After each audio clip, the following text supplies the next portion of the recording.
girl. All right, while we're waiting for you, for those of you watching later, this is one of our semi-regular, semi-unscheduled live streams. No one really knows when we're going live, if we're going live, so while we wait for some men to get here, I just kind of take some time to get set up. Our topic this evening, I haven't decided entirely what our topic this evening is. We're either going to be talking about the differences between a subject and a citizen, or we're going to talk about the gun we found. Hey, Ryan, how you doing, sir? Mariah found a gun while she was on her walk today. She was just laying on the side of the road. That's what I should talk about. What would you do if you found a gun on the side of the road? Is that really bright? Is that annoying? It's annoying me. That's still annoying me. How do we get this light a little better? I don't know. It seems really bright. Y'all tell me what you think. But yeah, so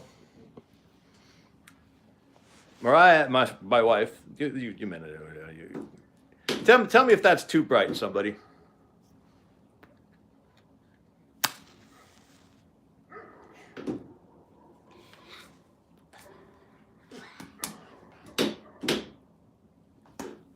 Baby, go get me the other lantern. Yes, sir. Hold on one second. We're going to fix this. Oh, no, Robert says it's fine. Oh. Well, Obrado says I look good, so, I mean, who might argue with that, right? Okay. So my wife takes a walk this evening because she's 8 months pregnant, and, you know, the walking makes her feel better. Your silky smooth skin. Nice, Corn Pop. And she just steps over a pistol laying on the side of the road. I can. Well, ask someone to. Just a pistol, just laying there on the side of the road, and so she's got one of my sons with her, and I was very proud of the boy. He picked it up and was very careful to obey all the safety rules, and they bring back so the thing was loaded. And he was very careful about keeping his finger off the trigger and keeping it pointed in a safe direction, which I'm very proud of. He did good. Clearly, I need to teach him how to unload a pistol.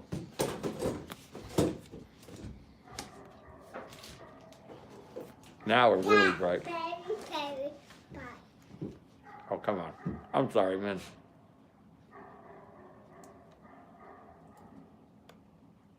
There we go. Let's see how that does. Oh, I like that better. It's not so bright in my face. And they bring back this little Phoenix Arms 22. I think it was HR 22 was the model. Gunmetal gray, interestingly enough. Like all finish was gone off of this thing. Yeah. And it had clearly fallen out of a moving automobile. The slide was damaged right at the muzzle, but it had skid mark. You know, it was like it hit and slid. You know, it was braided away. That's not the right word I'm thinking of. It was like it'd been, you know what I'm talking about. And there was a little bit of impact damage there on the slide around the muzzle. And the hillbilly in me said, "Free gun." Oh, no, this is our two topics coming together. So our two possible topics were the gun we found and the differences between a citizen and a subject. And they mesh together perfectly. It's synergy. How about that? The hillbilly in me said, "Free gun." And the good law-abiding citizen in me said, that might have been used in a crime. And what do? You know, right? I mean, what's the right thing? A free gun, completely untraceable back to you, would be a wonderful thing to have, right? You know, especially a little 22 pocket pistol like that. I'm familiar with the Phoenix Arms. I don't really know much about, you know, if they're. It was clearly a crap gun, but you know. Oh, and this one was in rough shape too. Now, I mean, The magazine didn't want to come out. Hey, Doug, how you doing, sir? The magazine didn't want to come out, and the slide felt bad, and the slide lock lever was all. I mean, this thing clearly had been rode hard, put up wet. Had 8 rounds in it. None in the chamber, but there were 8 rounds in the magazine, and I need to look up and see how many the magazine holds. Because if it's like a 10-round magazine and there are only 8 rounds in it, and it was thrown on the side of the road, you know, that gets more suspicious. Anywho, hey, Patrick. Free guns are always good. Free guns! That should be a topic, too. Not only should guns be free, but guns should be free. I like it. It has layers like an onion. So I called the sheriff's office. You know, we're way out here in the, you know, we're a rural county, you know. I called the sheriff's office, and if they weren't going to be interested in the gun, I was going to keep the gun. And it's not 30 minutes later, there's 2 deputy cars in the front yard. I don't know what they were, I mean, why they sent 2 down here. But 2 deputies unload, and they're like, they didn't want to come in the house. I invited them in, you know, come in, be neighborly. But they didn't want to come in. They stayed outside in the front yard, and I brought them the gun, and, you know, we gave them the little statement, and they took it and left. So I probably don't get to have a free pistol, but it's not really, I mean, it's not really one. Oh, nice, Mark. Yeah. We should, you know what? I should call my congressman. My congressman is Andrew Clyde. And if you don't know who Andrew Clyde is, he's the proprietor of Clyde's Armory in Athens, Georgia. I don't live in Athens, but that's where Clyde Armory is. And he is a manufacturer and purveyor of fine American firearms, primarily the AR-15.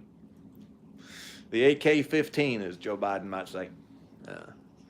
And when he runs for Congress, his campaign signs, like you can't even see his name on it. All you see is a big silhouette of an M4, you know. My congressional district literally elected the AR-15 to Congress.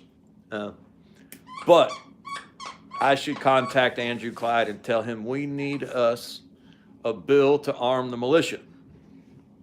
And every able-bodied, legally eligible American man needs him an free AR-15 at the cost of the United States government.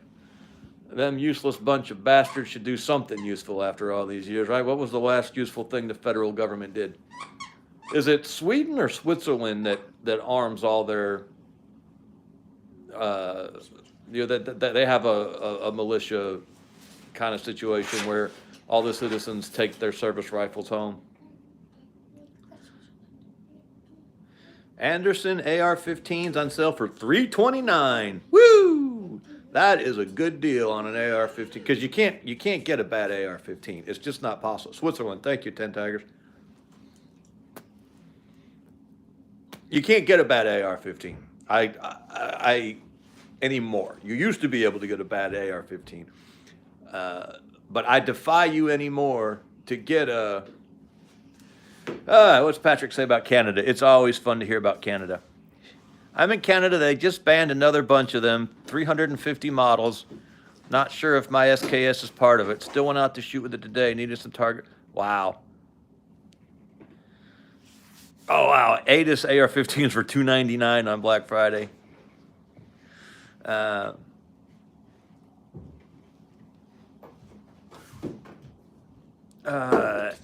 For S2 Underground dropped a new video. I'm not familiar with S2 Underground. I need to check that out. S2 is a, it may be in the Army too, but I know it's the Marine Corps. At the battalion level, all the different little elements are called the S shops. And S1 is the commander. And I thought S2 was admin, but maybe S2 is intel. Seems like if someone named their YouTube channel S2 that it wouldn't be for admin. Okay, S2 is intelligence shop. So what was S5? S5 must have been, like support and logistics or something. I can't remember. I was thinking S5 was Intel, but obviously it's S2 because no one's going to name their YouTube channel admin. Although they should, because what's the old saying? Amateurs talk tactics and professionals talk logistics. Dwight D. Eisenhower was a logistics officer. He was a supply officer. He might not have been a supply, but that was like his main background was, he might have been like an executive officer for his entire career. Good evening, Mr. Becker. How are you, sir? All right, Patrick. So Canada banned another 350 guns, and I'm actually surprised that there were still 350 guns that were legal in Canada. I would be interested to see what's on that list and what's still legal. I thought y'all were having a little bit of a renaissance, and that these libtards were about to get voted out, but maybe they're just doing as much damage as they can in the meantime. I know Trudeau is masculinity has been threatened a little bit. He went to Mar-a-Lago, and Trump was being Trump, and y'all heard about the 51st state thing. I thought that was hysterical. I'm sorry, that man is just one of the funniest men alive. To have, the prime minister of your most important neighbor, maybe, come to have dinner and you make jokes about annexing his country. I mean, that is just ballsy. 303 British rifles. Oh, Lord, Patrick, those are, very, very valuable rifles down here. I don't think you could buy a Lee Enfield for less than. I hesitate to speculate, to be honest, but I would think they would be anywhere between $750 and $1,000. I doubt you could get them for anything less than that. And I know, like an M1917, the Lee Enfield in 308. It's just, if you could find it, it would be $2,000, $1,500. Not that it could be done, but would it be better to divide the country by race or by political party? Kind of the same thing almost, isn't it? I mean, Isaac is here. Good, we've got a moderator. It's good to see you, Isaac. Sorry I've been so absent lately. We've had a lot going on. The problem with dividing anything by race is that I'm a big advocate for hybrid vigor. Bloodlines just need to be freshened up every once in a while.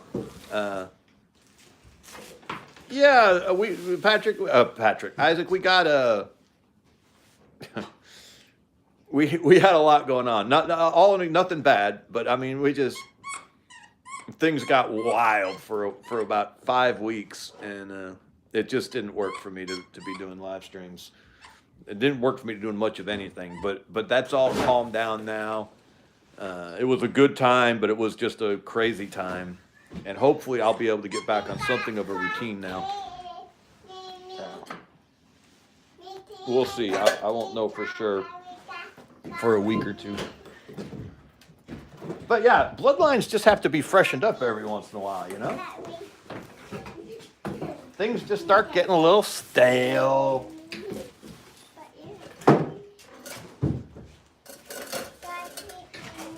I've got a bunch of live audience this evening, and they are distracting me. Hey, y'all can hang out, but you can't be making a bunch of noise, okay? Yes, sir. Yeah, done. So I'm not a big one.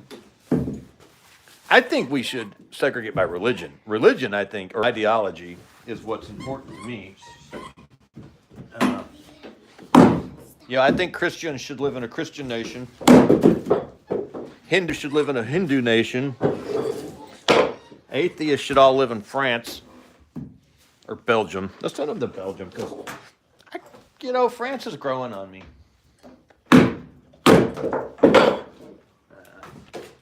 So that's how I would divide everything up if it was me. is ideology. And I would go so far as to say, look, Catholics need to be in Mark, I know you're here. Catholics should be in Catholic nations, and Protestants should be in Protestant nations, and Torah observant people like me should be really, really quiet and not draw attention to ourselves. Okay, got a gift from a collector friend, 303 British from L&H. He explained it was a sniper. What happened to my... Hold on a second. He explained it was a sniper model with the sniper series model number. Anyway, he had it since the early... Yeah, no, if it's... Isaac's...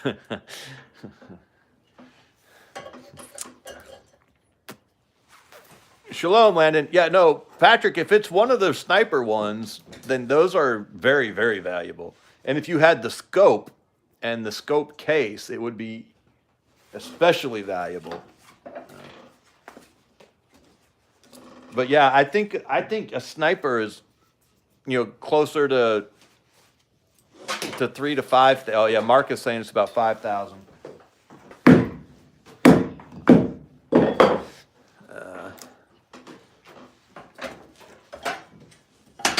So if somebody gave you a sniper rifle, a British 303 sniper rifle, that's... Now, the one thing I will say about the British sniper rifles is that they used them all the way up into the 80s, maybe the 90s. I don't remember exactly when the Brits finally replaced that sniper rifle. So it might not be a war... It may not be a world war. She got a squeaky toy and she's doing the squeaker. And a lot of you guys are dads. Things don't. It takes a minute for something to register. So I have no idea how long the squeaky toy has been going off in the back. Here, let me see it. Show it to me. So we've been having a squeaky bunny in the background for some length of time now. I don't know how long. Thank you. Anywho, Patrick says you have a scope and case and wooded packing box. It's from Canadian Army. Wow, that's incredible, Patrick. Yeah, I bet it shoots great. So is it a war provenance gun, or were the Canadians like the Brits? Did they use that Lee Enfield for 60 years before they replaced it? Lithgow 303 British. It was made in Australia. What a cool piece of gear.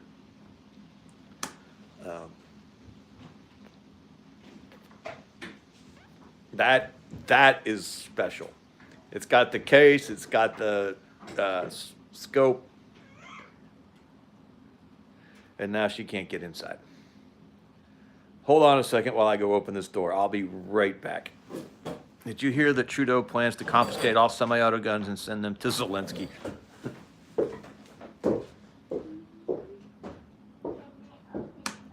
Okay, there's the door.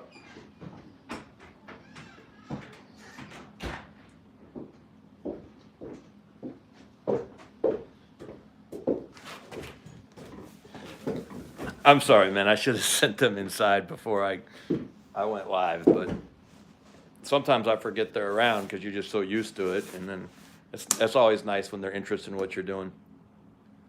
Ooh, Mark's talking about a Mauser 98K sniper. What did I miss? Okay, Patrick says it is a World War II gun from the Royal 22nd Regiment in Montreal. Wow, it's a World War II sniper with provenance. That's impressive. Okay, so Trudeau plans to confiscate all semi-auto guns and ship them to Zelensky. Well, I don't even know how many semi-automatic guns are left in Canada. Patrick, you can tell me. I thought they'd already banned all. Well, no, because the SKS has been legal this whole time.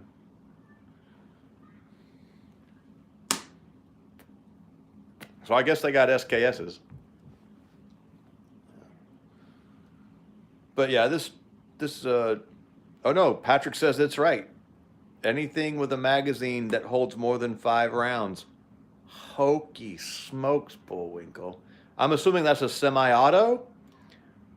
Because you're your 303 sniper rifle has a magazine and holds 10 rounds, so surely he's not going to confiscate all bolt actions. Men, now I'm not trying to pile on our Canadian neighbors to the north. They're good people for the most part. But this is a cautionary tale right here. When they have registration, confiscation is the absolute next thing. And we are this close to registration. Oh, we can talk all we want, but our background check system is registration in all but name. All but name. Uh,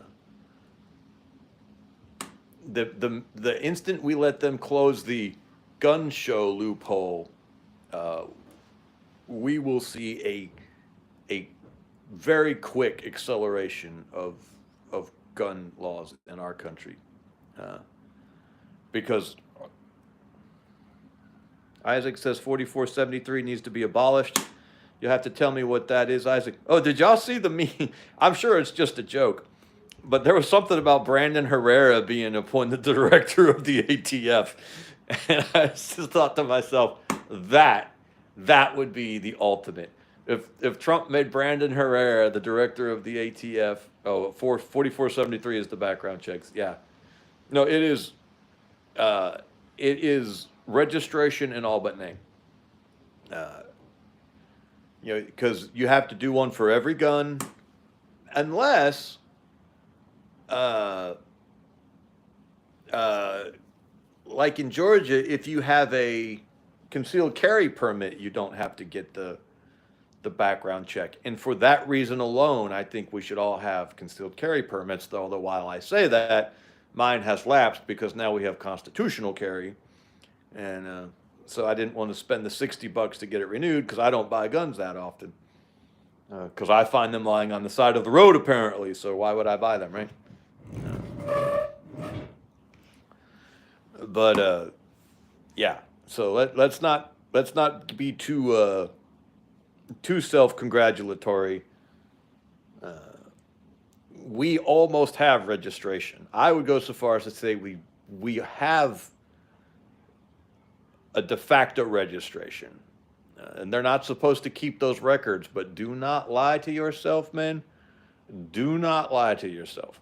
They keep those records. And don't let them lie to you and tell you that they don't. You know they do. You know they do. And they've got some little backdoor loophole somewhere where the records are sequestered and no one can have access. Whatever it is, I'm not saying this is what they say, but they say something like this. Uh, uh, the records are sequestered and no one can have access to them without a judge's order. And oh, by the way, we have entire phalanxes of judges who do nothing but sign off on it. They're not even judges. I'm sorry, a secret judge is not a judge. There is no such thing as a secret judge. That is an administrator of some kind or bureaucrat. These FISA judges, these FISA courts, that is the biggest joke in the no, I'm sorry. Unfortunately, I hate to say this, the FISA courts are not the biggest joke in America. There are much, much bigger. But the FISA courts are one of the crueler jokes in our system, where there's just they have they have DNA recorded too. They've been doing that since the 90s. When I joined the Corps, they took a DNA swab, and they told us at that time that it went into a big NATO data bank, so that they could identify my remains if I ever got blown up in combat.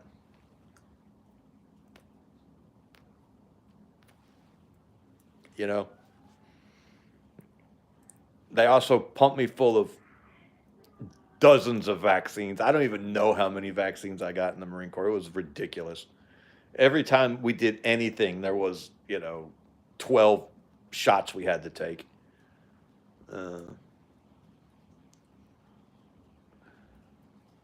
Okay, Patrick says the semi-autos are what they're after. Large caliber rifles too, like really large rifles. So like 50 cals type thing.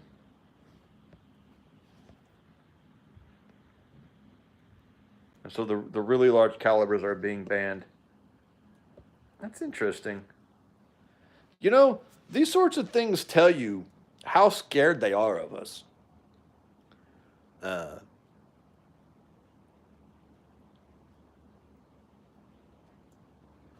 the dead Trump shooter, it took 15 minutes to tell who he was. Wow. Look at Canada. And again, not piling on the Canadians, Patrick, but it's a really good. I mean, like, well, no, okay, let's skip Canada. Let's talk about the UK, the United Kingdom.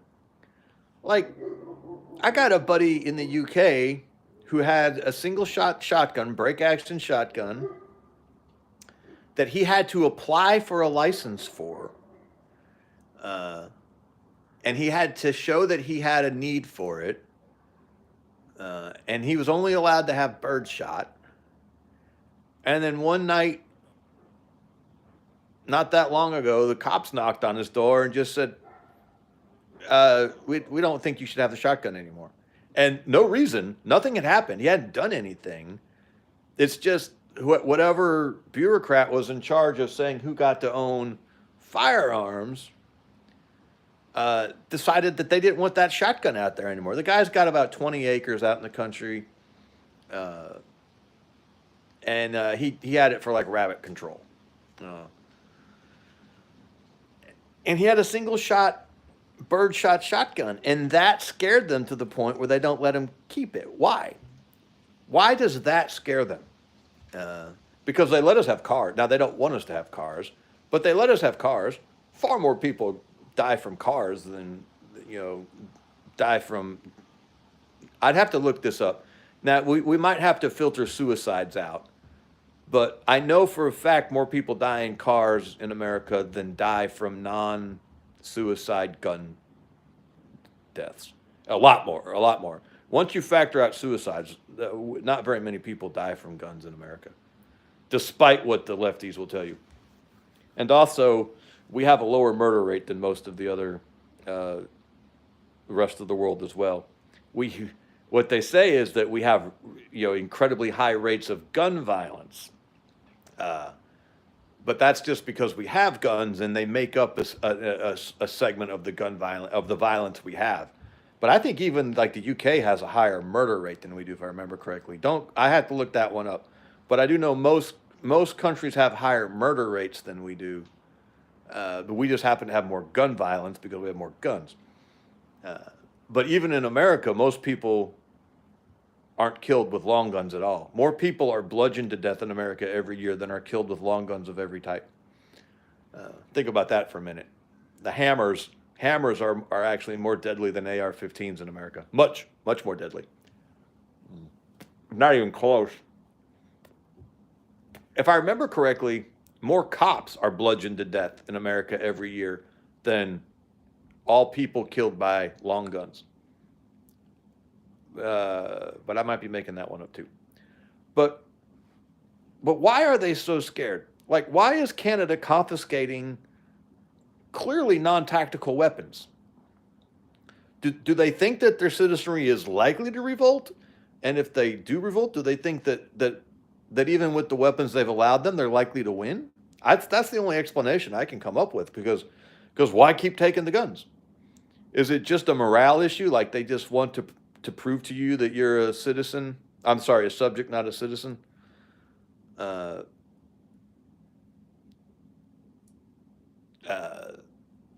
that would be in UK they started having bad knife problems. So, I mean, I think we take them at their word. I think we believe them when they tell us that yes, we could revolt and yes, we could win, and that's why they have to disarm us, because that's what they're telling us. They don't care about us dying. You just have to look at our diet to know that. You just have to look at our health outcomes in this country to know they don't care about us dying. You look at the COVID-19 pandemic. This is going to get dumped again. I'm going to get a community strike and they're going to delete this. All you got to do is look at the COVID-19 pandemic and say they don't care about us dying. When you look at all the deaths from despair and the suicides and all the craziness that happened around COVID, they don't care about us dying. You look at the high fructose corn syrup, our alleged healthcare system, all this stuff, the open borders that just lets illegal you will never convince me, men, you will never convince me. You can't. You will never convince me that they can't stop illegal drugs flowing into this country. I don't believe it. I'm sorry. I've seen some of the capabilities they had 30 years ago. I don't believe that they're not capable of stopping this stuff. They don't want to stop it. They don't care that the fentanyl is coming in, or for some reason they want the fentanyl coming in. They let all this stuff come in here, and they don't even try to stop it. They don't try to secure the border. None of it. It's all worth it to them. It's all acceptable collateral. They don't care if we die. So don't tell me that gun confiscations is about saving lives, because they don't do anything else to save lives in any other way. The only lives they care about, saving are the ones they can save through gun confiscation. So it's not about saving lives, it's about confiscating guns. And why do they want to confiscate guns? There's only a few options. There's only one option that I can see. If they don't care about saving lives, because let's be honest, guns are for killing. That's what they do. That's their purpose. Let's not act like they're, for target practice. The only reason you target practice with a gun is so that you can be effective at using it for its real purpose, which is killing something. Whether it be animals or intruders or tyrants or Nazis or commies or whatever, guns are for killing things, and let's not lie to ourselves and act like they're not. So they don't care about saving lives. They've proven that over and over and over and over. Oh, here we go, Isaac. White people are the hardest to control. Always have been. That's why they are replacing and killing us off. There's a little something to that. I wouldn't necessarily say it has anything to do with white people. And because you can look at the white people in some of these places like Belgium and the UK and Australia and France up until recently, the Netherlands and all these places where some very, very, very white people have been extremely easy to control. So I don't want to attribute it to white people. For a brief period of time, there was something, in historical sense, for a period of time, there was something about Northern Europeans that made us very resistant to tyranny, relative to other people. I think that has gone away in a lot of instances. Now, it's entirely possible that all came to America. It's entirely possible America drained Europe of its, what's the right word here? Rebels. Alex Giles, how you doing, sir? I'm doing well. I actually saw your number in my phone recently and thought about calling you. I hope everything is going well out west.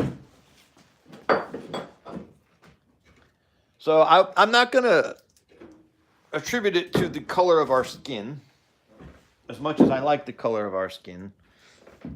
But some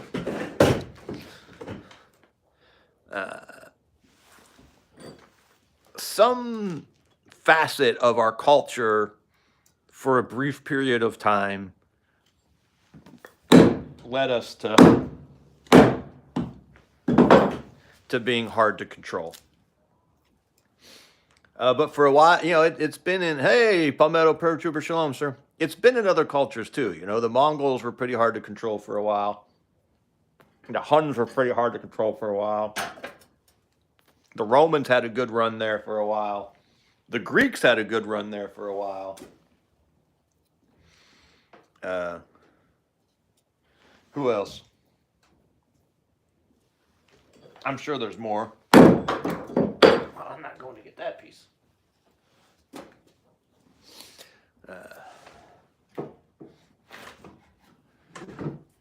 But I would stop short of saying it has anything to do with our race.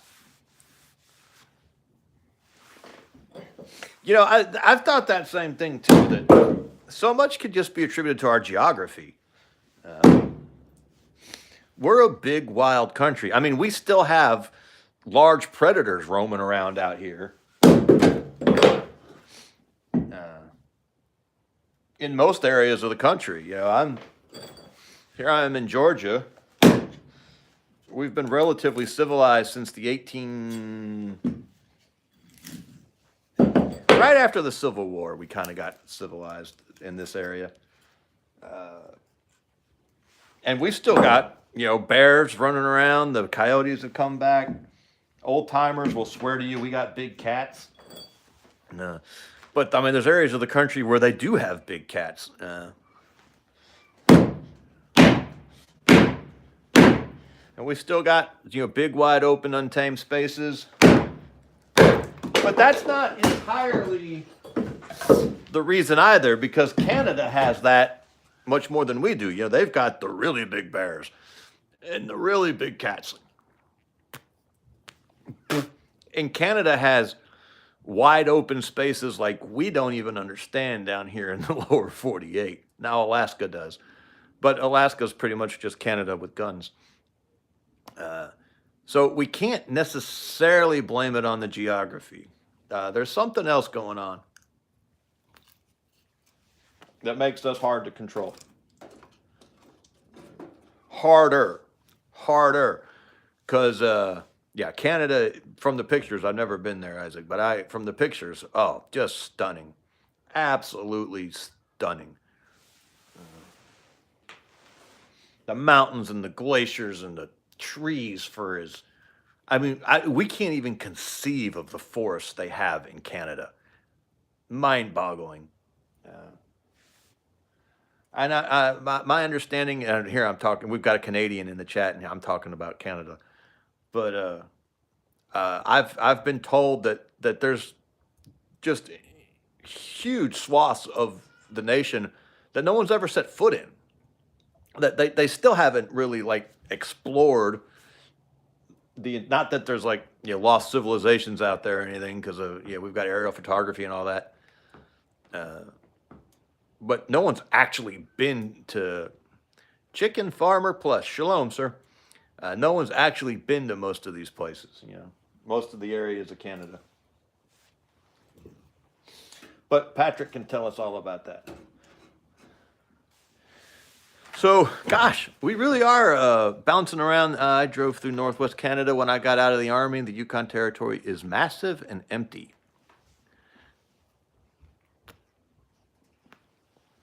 I would make a joke about my ex-wife, but my children watch these sometimes, and it wouldn't be true.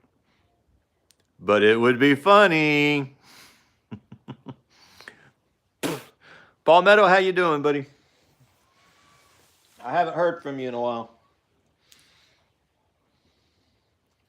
I did hear that, I don't want to, I mean, I think it's public knowledge, but I don't know that for sure. But someone called me and told me that someone we both admire got a visit from the FBI, to which I say, well done, sir.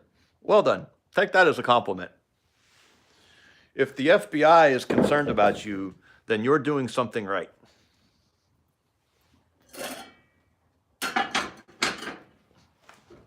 Because the FBI is the most Isley of the American government. Oh, you too, huh? You got a visit from the FBI? That is awesome. I am so jealous. How do I never get a visit from the FBI? I run my mouth all the time about this stuff. I feel insulted. I feel left out. Come on, FBI, we know you're monitoring.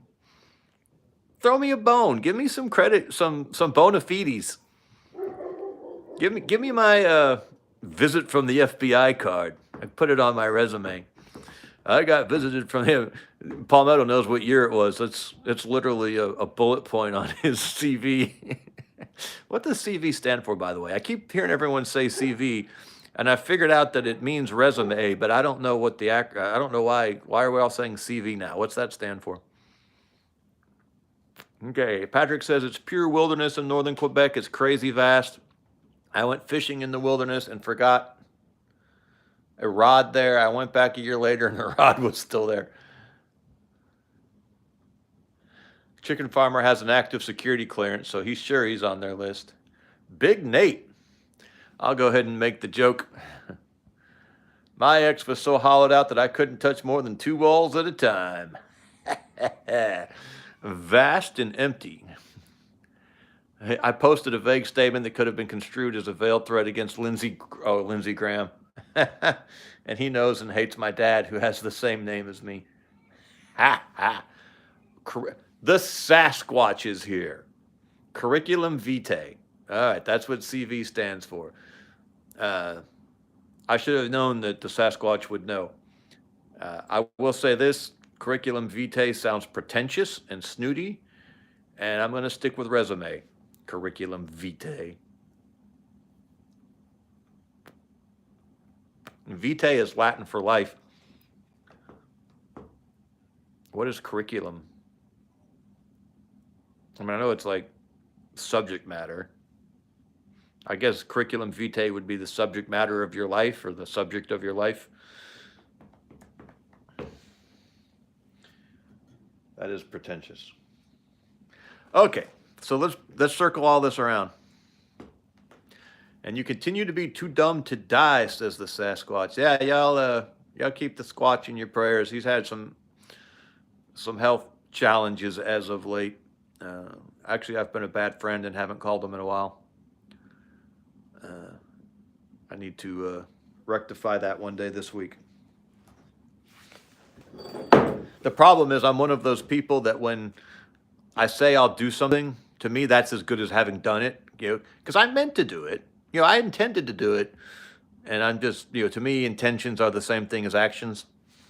So then I'll intend something and never actually do it. And then when people are like, why didn't you do that? And I'm like, I intended to. What's wrong? What's wrong with you? I put out the emotional energy to imagine it. Come on.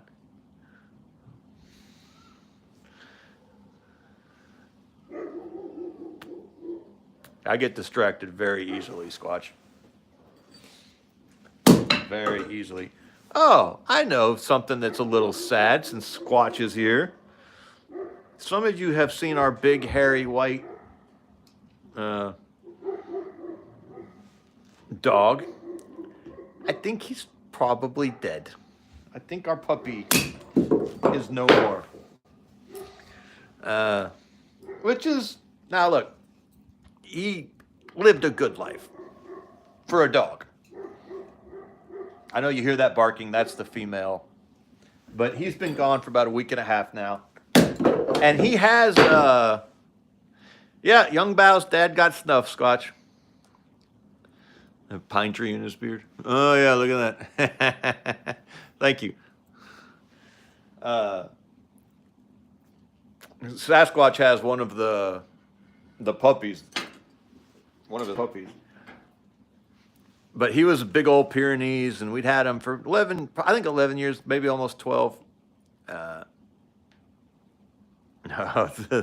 Palmetto petted a stray cat, and that won't leave.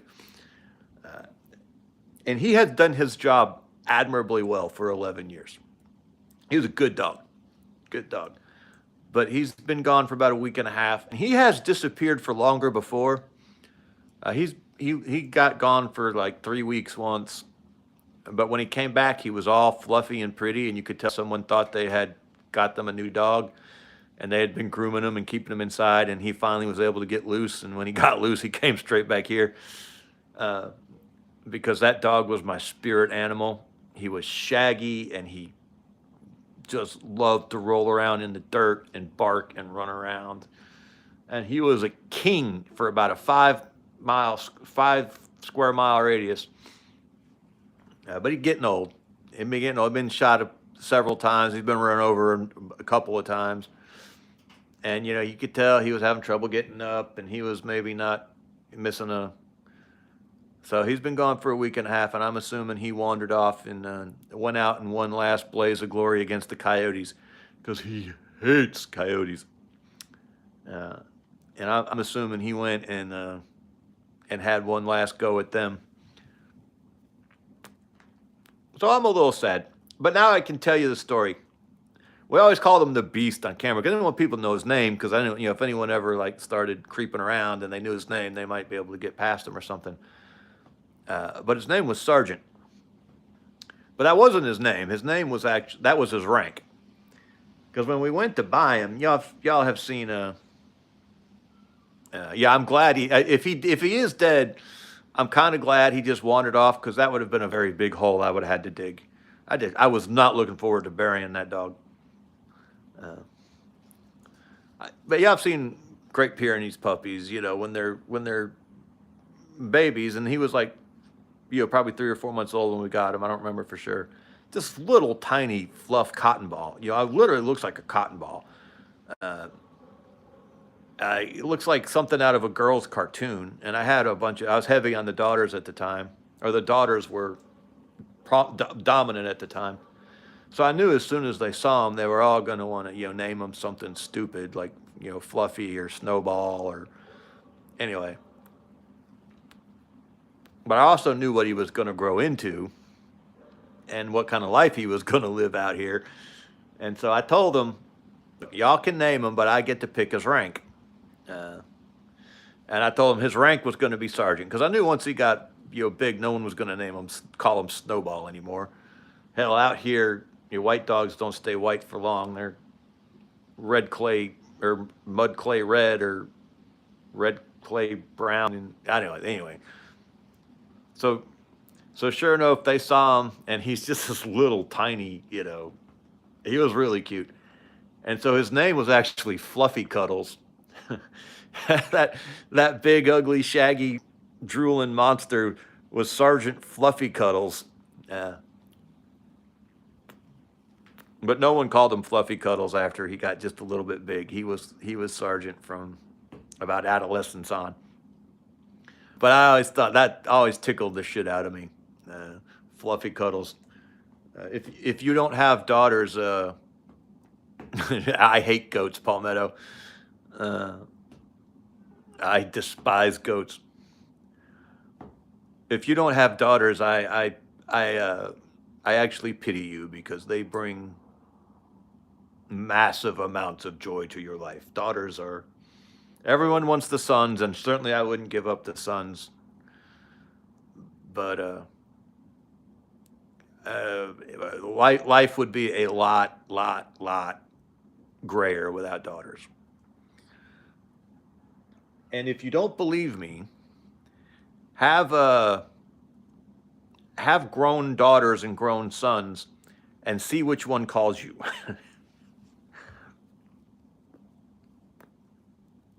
My daughters won't let me go a week without hearing from them.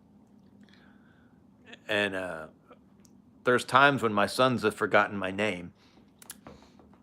Good boys. If I ever need to, something heavy carried, they'll be here in a heartbeat as soon as I get them on the phone. It's a little hard to get them on the phone, but once you get your son, chicken farmer's going to adopt a son and a daughter. Another one, so he's adopted before. That is one of the most Christ-like of activities, chicken farmer. I always admire people who adopt. That is what our Heavenly Father did with us, and it is very much, being Christ-like, in my opinion. Also giving blood. I always thought blood donation was Christ-like too, but some people disagree with me on that. But where was I going with all this? Oh, so anyway. Wow, Patrick harvests 200 plus pounds of rabbit meat yearly. Not many things test my faith. I'm pretty solid in my faith. One of the few times when I have to watch my my attitude is when it comes to rabbits, because as tour keepers we're not allowed to eat rabbits, and I'm like, but that's like the best homestead animal there is. That's the best pound for pound feed conversion animal out there. You almost so it bothers me that rabbits. Yeah, a daughter is a very different thing than a son, chicken farmer, no doubt. Y'all have heard me say this before, and I can't stop myself from saying it, so please forgive me. Yes, I am bragging. I apologize. But I've got the 8 daughters and the 7 sons. and then whatever's coming next here in about the next month. And daughters are very, very, very, very different. Very different. And now I got a granddaughter and grandsons. I have 3 grandsons and a granddaughter, and that is even more different. That is even more different. I have to be careful. Thank you, chicken farmer. I have to be careful because one of my daughters is about the same age as my granddaughter. They're both, 3.5, 4, I think. Whatever age they are, they're both that age. There's like 6 months between them. And so, when they get together, they want to play. And it's, you can't expect a 4-year-old. You got to treat your daughter different than your granddaughter, right? Because I'm responsible for my daughter's upbringing and her, it's just different. It's just different. Trust me. Once you've had a grandchild, you'll understand. It's different. But it's really hard to, yeah. Lance Corporal Veterans here. How you doing, sir? It's really, really hard when they're together to not want to, be grandfather to one and dad to the other. And that's not fair to 3, 4-year-old girls. They can't understand the difference. One's just going to think you're playing favorites with the other.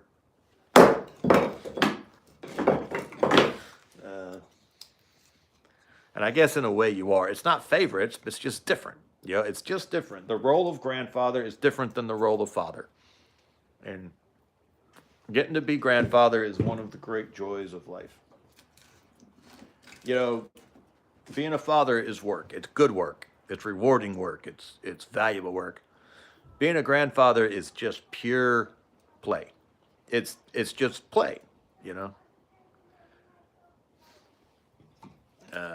Vulgar display of truth is here. How you doing, sir? Revolt. I like it. That's like a catchphrase. I should try to incorporate that into my closings. Until next time, men, be revolting. Be in revolt. Until next time, men, be in revolt. I need to work on that. We need a catchphrase. We need a t-shirt. Be in revolt. Yeah, George, you're right. There's something about that. Yeah, you're right. There's something about, it's a different type of covering. Could Canadian annexation ever be considered? I don't know why it hasn't been already. And this is not just being, remember, we got Canadians in the chat. This is not just me being like all rah-rah American bullshit. Although I'm all about some rah-rah America bullshit. But I am curious as to why it's never happened. Or why it's at least never been talked about. Because there's so much in common. I mean, we've got, I think, the longest border in the world, if I'm not mistaken. And someone can check me on this. But I believe the longest international border in the world is the American-Canadian border. I'm pretty sure about that. And yeah, we've got very similar cultures and a similar language, and our economies are pretty intertwined, and our defense is completely intertwined. You can't have a. They love the English royalty too much. Just that isn't Quebec the French portion? Isn't the Quebecois? Aren't they French? Do they really like the British royalty all that much? Like, we don't have a secure nation if Canada's not secure.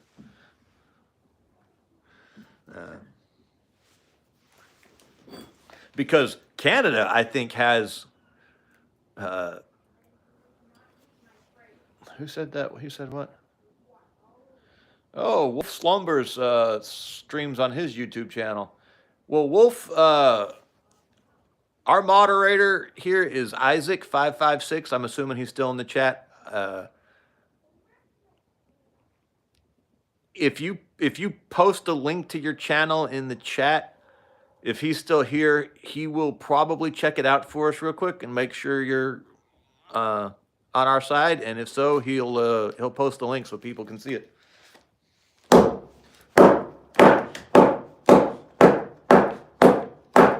Sorry, hold on a second. Also,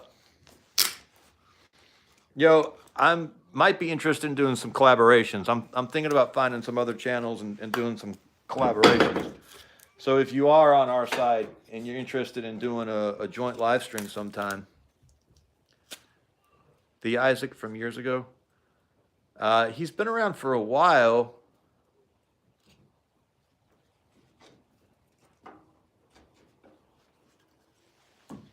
I don't know how long. Isaac, are you still here? TRM and Megan Thee Stallion podcast would be interesting. It would be interesting. That'd be like that Martha Stewart and Snoop Dogg commercials they were doing for a while.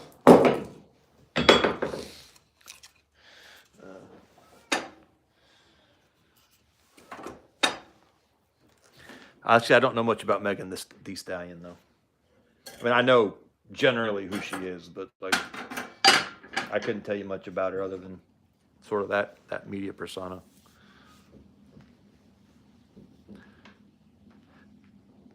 I would go to jail for slapping a woman on a live broadcast.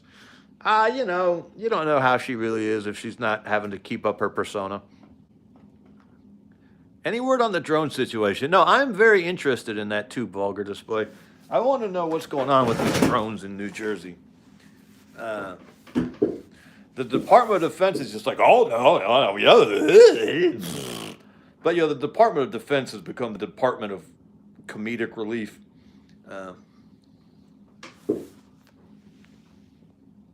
What did Wolf say? I just read the word on YouTube for the most part. Oh, so Chicken Farmer's got his own channel too. Cool. Holograms. But to do holograms, you'd still have to have drones up there. I assume. I mean, what do I know? I guess I'm thinking about the Spider-Man movie where they had all the drones up doing the holograms. I should shut up before I prove my ignorance. But yeah, I want to know what's going on. This is like that balloon that floated over last year. But what is going on with these damn things? You know, if it is a military thing, why are they visible? Why do they have lights and stuff? It's really, really, really silly. I mean, the whole thing is just weird. It is just weird. All right, so Chicken Farmer's channel is Chicken Farmer Plus 7895. I don't think that link will come through as a clickable link, Chicken Farmer, until Isaac approves it. And Isaac has been very quiet in the chat, so I think that means Isaac has left. Damn, Isaac. Young man. He's probably off looking at some Korean K-pop video or something. Woo! Sucky, sucky. Oh, no, Isaac's still here. I still think you are off watching K-pop videos on your other screen, Isaac. You've got me on mute or something. Oh, no. You're listening to me and you're watching them. That's what it is. You're watching the K-pop videos and you're listening to us warble on about drones. Chicken Farmer, I think Isaac is saying he didn't get the link. Isaac, y'all, I now, how many videos are you doing now, Isaac? I hadn't seen, the last video I saw of yours was of the Trump rally. Hey, Mark Farmer's here. How you doing, Mike? If you're doing more videos, brother, you got to let me know and I'll, Okay, so Palmetto Paratrooper sent a link. Okay, that's Chicken Farmer from Palmetto Paratrooper. Oh, wow, Isaac's doing 3 per week. Hokey smokes. How many subscribers do you have now, Isaac? You're probably growing at a pretty good clip if you're being that,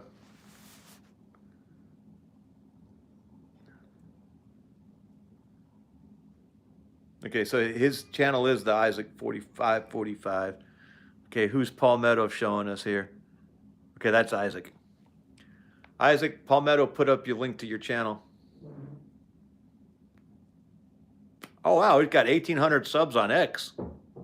That's cool. I've got an X account. I have not used it.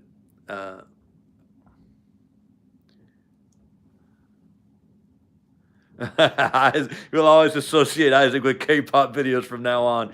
Yes! My life has been meaningful.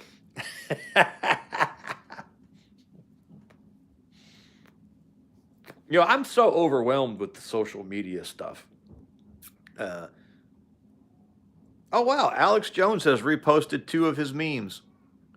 I have over 3 million memes on my or views. Okay, yeah, no, I have seen your memes on X now, Isaac, but I don't get on X much. I need to get on there more, especially if you got 3 million views. I need to be tapping into your fan base.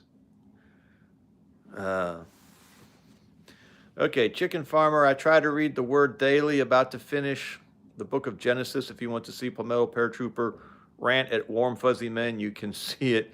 And if you from Sukkot this year. So are you doing the Torah portion over the course of a week, Chicken Farmer? Is that what's going on?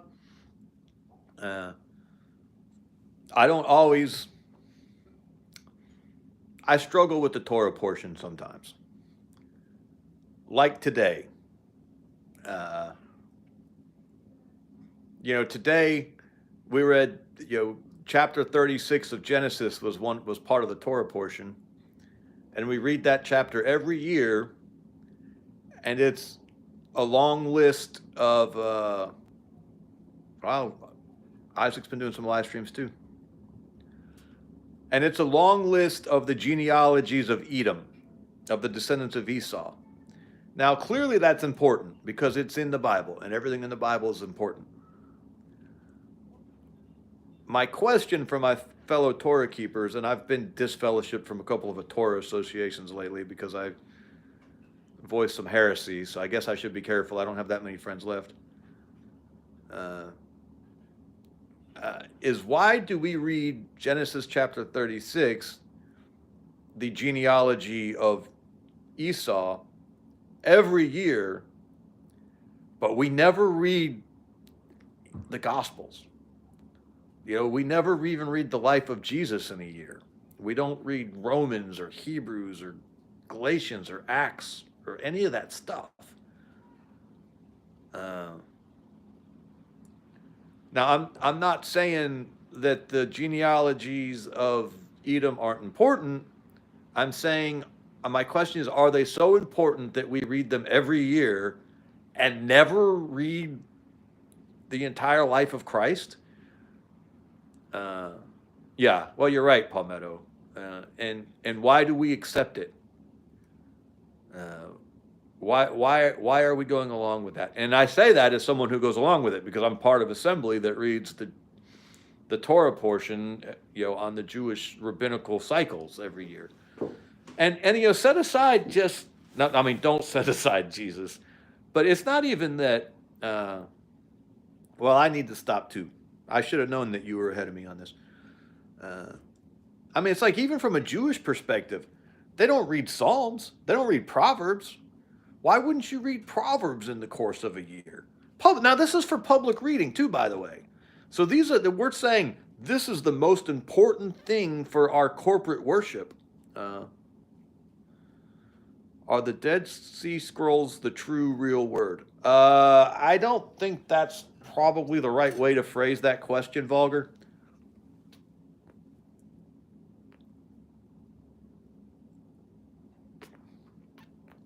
Damn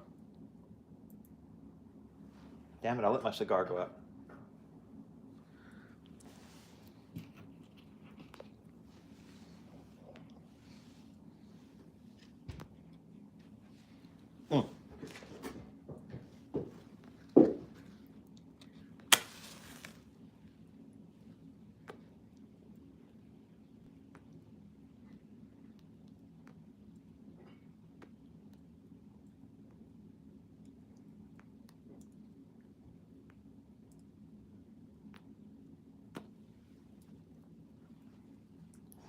I burned my eyebrows off recently doing that. It was very embarrassing.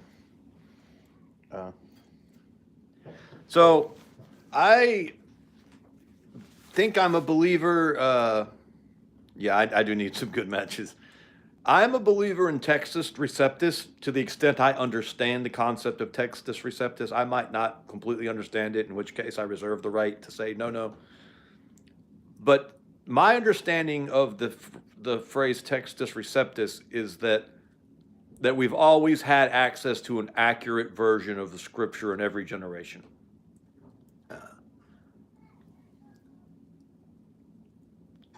Uh,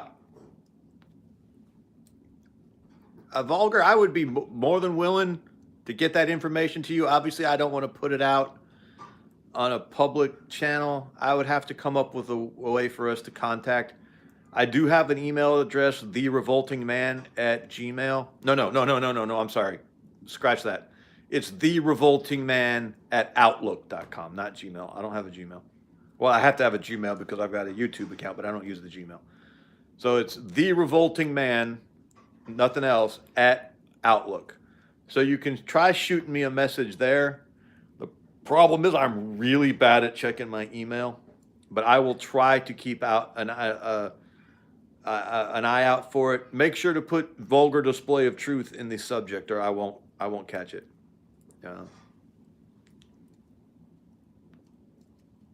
Wait. What's this?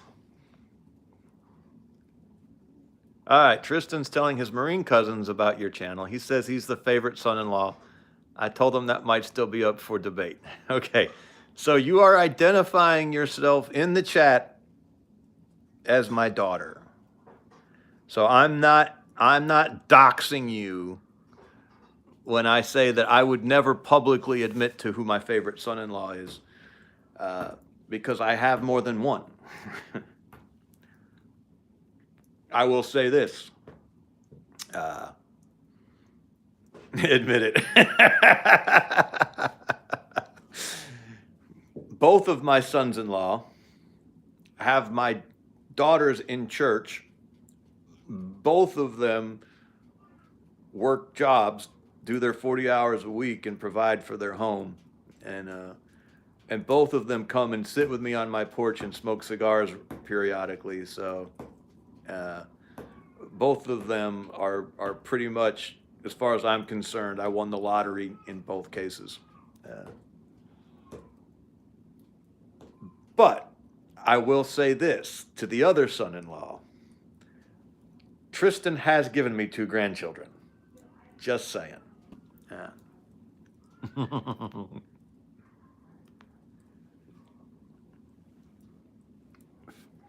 Did y'all get a deer this afternoon, Madeline?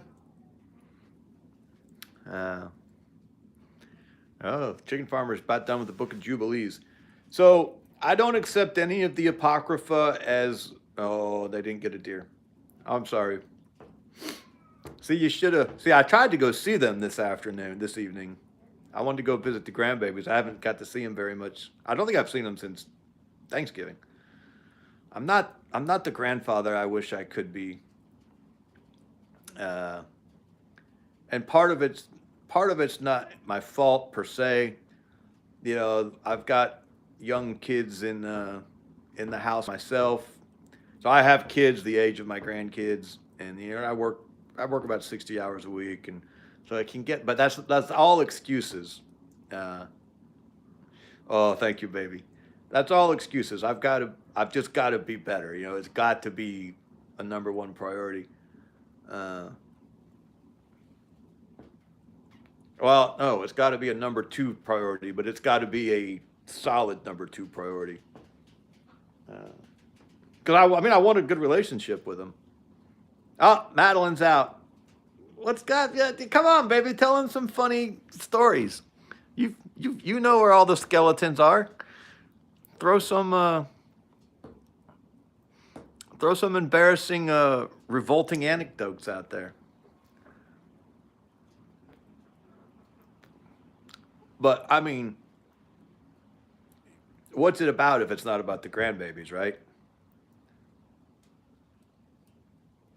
Oh, you're trying to tell Austin about the first time I drank in the Marines. Yeah, that's a story. That's a story. We might save that one for a special occasion. I actually like the story about the second time I drank in the Marines a little bit better. Denomination. Are you asking what my denomination is, or was that a part of another conversation I missed out on? All right, Madeline, if you're out, baby, I love you. Thank you for popping in. It's good to hear you. Oh yeah, I was supposed to be called Grandpapa. You know, everyone has their new grandparent names these days because no one wants to be grandma and grandpa. Everyone's got to be Nini Nini Nunu na na na na Nibi Nibi na na na na na na. And I was going to be Grandpapa, and they were going to have to say it that way too, Papa, Grandpapa. But it's hard to get a 2-year-old to say Grandpapa.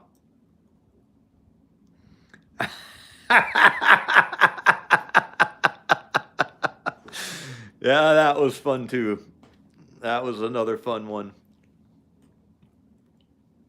But that one might not be funny to everybody else. That might have had to have been you had to be there story, but that was fun. Mariah and I had gone out one night, and we'd gone to the VFW, and I enjoyed the VFW, and I came home a little happy, and the kids were I don't know why they were awake because we came home late, and the kids were I don't know do you remember? Did you ask if I was drunk?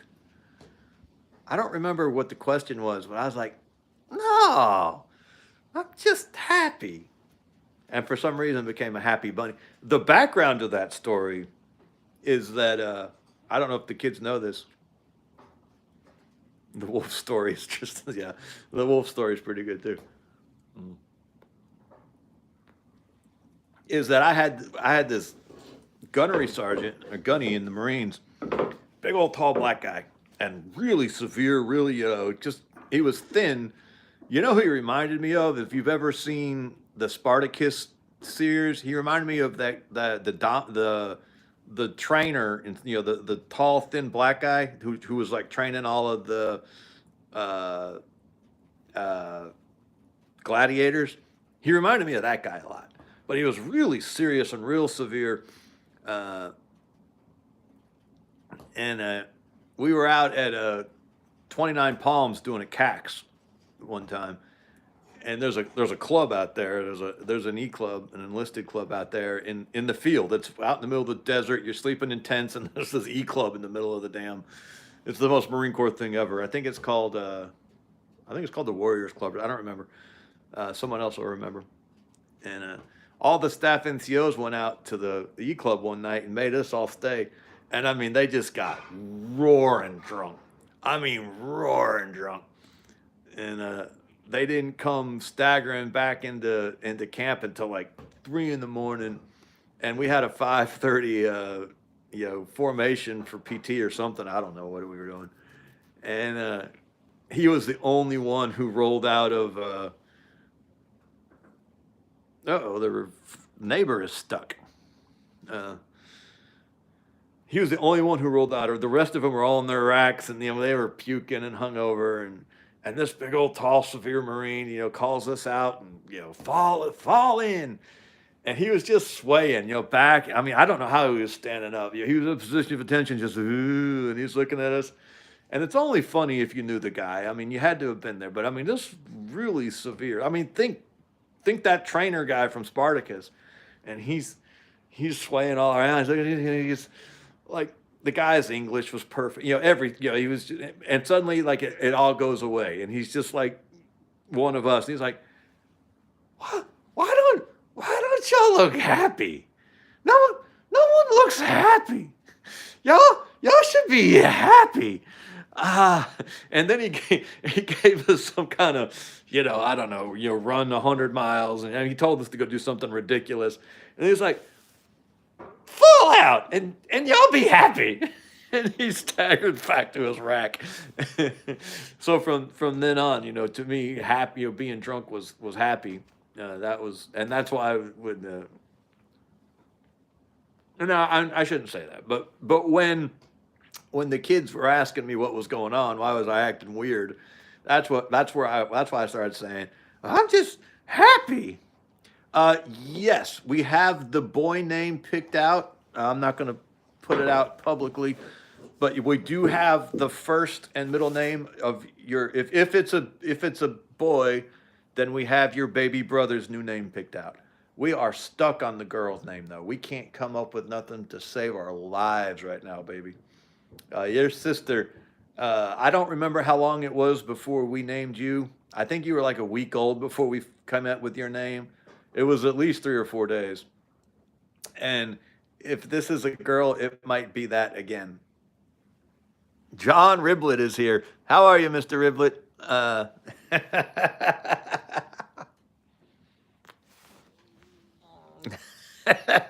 there's there's some stuff going on in the background here, folks. That's why I'm so amused, and maybe not all of you are. There's some family fun in the chat. All the rich Hollywood folks living in Malibu are receiving the wrath of God from the. Yeah, what's going on out there, Lance Corporal? I heard that there was another fire out there in Hawaii, but is it Hawaii? Is Malibu's? Yeah, Malibu's Hawaii.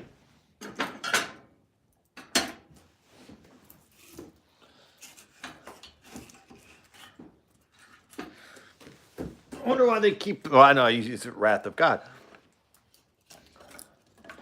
So both of my sons-in-law are in the chat, which is kind of fun.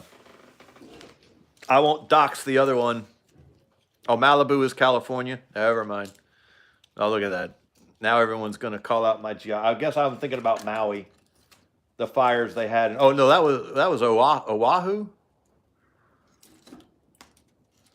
What was the name of that show that Tom Selleck was based in Hawaii? It was like, oh, was that Maverick? What was the name of that show? No, Hawaii Five-0 wasn't Selleck, was it? Magnum PI, that's right. For some reason, I was thinking that was Malibu something, but obviously it was Magnum, not Malibu.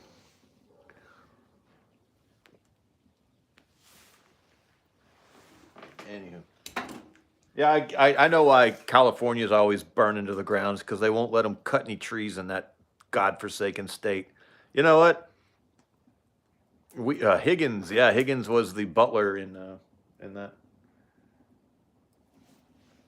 Yeah, we make fun of Canada a lot. No, Miami Vice was in Miami. Yeah, the A-Team was pretty great. Yeah, we make fun of Canada a lot, but we got to remember, man, we have California in this country. And whatever Canada's sins are, they are not as scarlet as California's. Something about that K sound at the beginning of your name, I guess, is just a sign of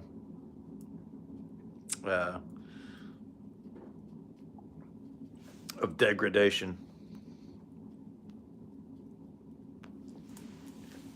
Anywho, but yeah, I'm assuming that Lance Corporal veterans in California going broke. Get out of there, Lance Corporal veteran.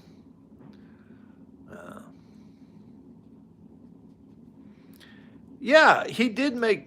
I saw that too, Isaac. That he did make strides in California. I am cautiously. Oh, CSI Miami was filmed almost entirely in California. Huh. I am cautiously optimistic that there might be a future for this country. I don't know why. I'm cautiously optimistic. But the inroads we made with Hispanics this year, and the inroads we made with working black men, and I feel like these next couple of generations. Look, who has kids? Who has kids? It's religiously conservative people are the ones that have children in this society. And yes, young people are always tend to be a little more liberal, a little more empathetic. The quote gets attributed to Churchill that if you're not a liberal at 20, you don't have a heart, and if you're not a conservative at 40, you don't have a brain. But I am cautiously optimistic that these younger generations more so than previous generations, are going to be predominantly people who were raised, at least at a much higher percentage, were raised in religiously conservative homes. Yeah. Yeah, rural Northern California. God, Lance Corporal veteran. Northern California is one of the most beautiful places I've ever been. I did mountain warfare training up there at Bridgeport, not too far outside of Reno, maybe an hour or two northwest of Reno, and it was just heart-stoppingly gorgeous. Yeah, Isaac, and that's what I'm saying. I think Gen Z is just going to be a generation that was primarily, or to a very larger extent than in the past. You got to be so careful when you're talking about these things. Raised in religiously conservative households. And I think that bodes very well for them as they age. Because every generation gets more conservative as they age. Just people in general get more conservative as they age.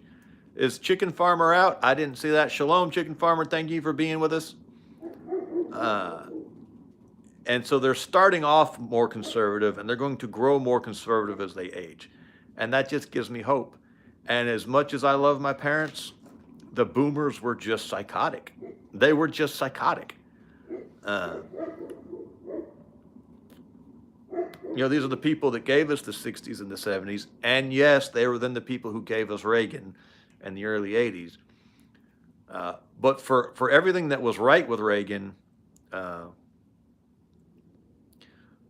Palmetto, I'm on my phone, so I did whatever slides passed on the phone is all I see. I don't have the laptop out right now. I keep getting this idea that I'm going to turn these into a podcast at some point. So I'm trying to stay out of the chat as much as I can. Oh, Isaac, let me say something about Reagan. Well, let me go ahead and abandon what I was saying about the chat. Let's talk about Reagan. I remember the Reagan years. I was very invested in his reelection. I don't remember much about his first election, but I was very invested in his reelection, even though I was quite young. I want to say that was 84, and I would have been about 9. But I remember listening to the election returns and being very invested in Reagan winning.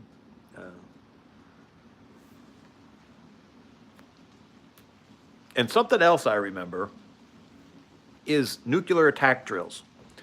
We would still do nuclear attack drills along with our fire drills and tornado drills back then. The Berlin Wall hadn't fallen yet. I can still remember a time when the Soviet Union was considered a threat. Yeah. And I'm not saying that at the time, the fight against communism and the fight against the Soviet Union felt like the most important issue facing us. And in retrospect, Anarchy Television is here. In retrospect, maybe we put way too much emphasis on it. But it's hard to understand. It's even hard for me to remember back in a time before massive amounts of information was at our fingertips. It was a time when all we knew is what 3 TV stations and 4 or 5 newspapers told us. And we just got Reagan got the big fight that we knew about right. He got communism right. He understood what the threat communism was, and he sacrificed everything to that fight. His first principle was fighting communism, and he did that. And the Berlin Wall fell because of him, and he got that part right. And remember, this was a man born, if I remember correctly, he was born in the 30s. And he just, like everyone else, we just weren't ready for, we couldn't imagine what was coming.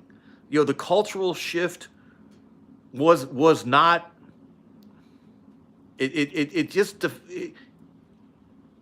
if you told us we would be where we are right now, we would have laughed at you. We would have said that would never happen. Or we would have said something like, oh, the communist won. Oh, we would not have been able to comprehend. Well, that's an interesting take too, Matt, that he changed after he got shot. We also don't know when the Alzheimer's kicked in either. I hate to admit that now. So I just want to give Reagan a little bit of credit. He got the biggest thing right. And the biggest thing at that time was a big deal. Because look, you know, Khrushchev, when did Khrushchev die? I don't remember now. But I think Khrushchev was still the premier of the Soviet Union in the early 80s. And you know, that's the guy pounding the lectern with his shoe at the United Nations saying, "We will bury you, we will bury you." And we were just focused on that. And no one would have thought that things would have gotten as bad as they would have gotten domestically. The 86 gun control bill was a big one. That was a big one.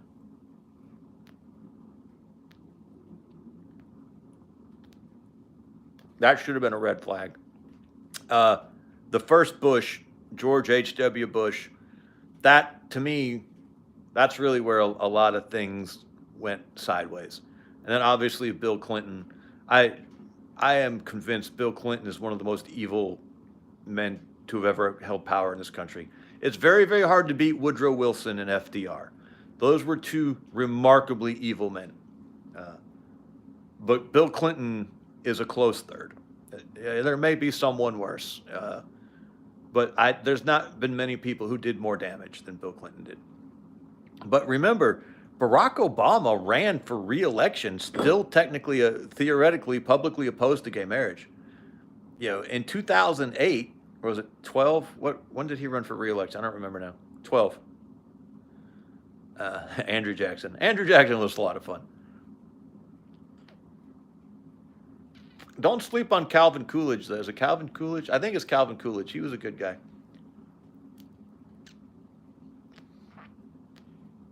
Barack Obama ran for re-election, technically opposed to gay marriage.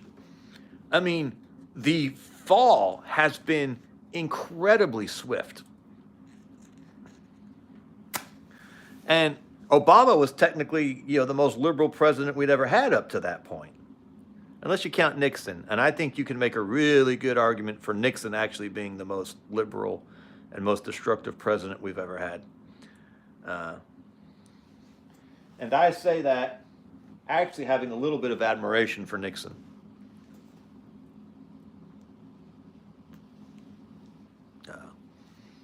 Oh, Boo Radley's there. Unmanned drones. I think all drones are unmanned. I think it's what makes them a drone. Yeah, no, Trump is a 90s Democrat. I think Trump is to the left of where Bill Clinton probably said he was at the time. But yeah, Barack Obama runs for re-election, technically opposed to gay marriage.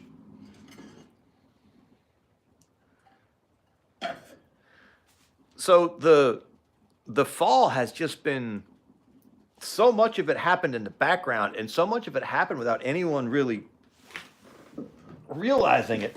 That doesn't mean people weren't calling it out. I think when the history of the post-war period is written, Patrick Buchanan comes across as the hero.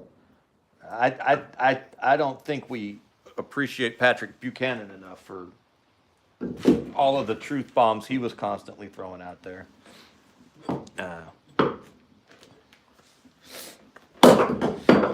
But Ronald Reagan, born in the 30s or 20s or whatever it was, raised in the 40s, comes out of World War II, hits his stride in the 50s and 60s.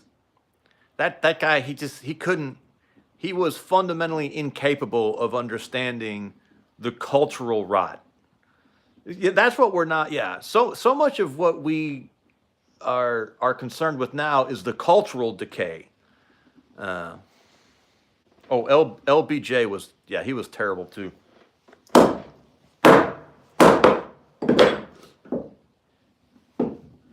And it's hard, having caught the tail end of all that back then. It's hard for me to blame anyone for not seeing. I was just talking to Buddy Bear right before we went live, and I was telling him, I'm a little gullible, I'm a little naive. I fell for all that Patriot Act stuff back in the aftermath of 9/11. I mean, I was one of those guys. I fell for it. I supported it 100%. He talked about, remembering people saying, "Oh, if you're not doing anything illegal, you got nothing to worry about." And I remember saying that. The problem with Nixon, Isaac, was, he did the EPA, he did HUD, I think he did OSHA, and he did something else. He might have done the Department of Education. Nixon, and then he did price controls and wage controls.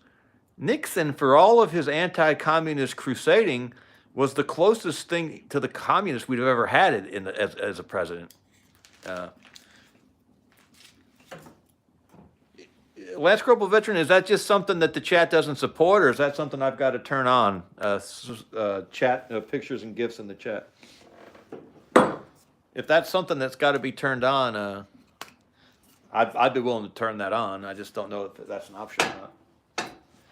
So yeah, Nixon was great on communism, and I know I just said, don't be bad on Reagan, he was good on communism, and now I'm going to say, the opposite about Nixon. He was great on communism, but he really was destructive on a government level. His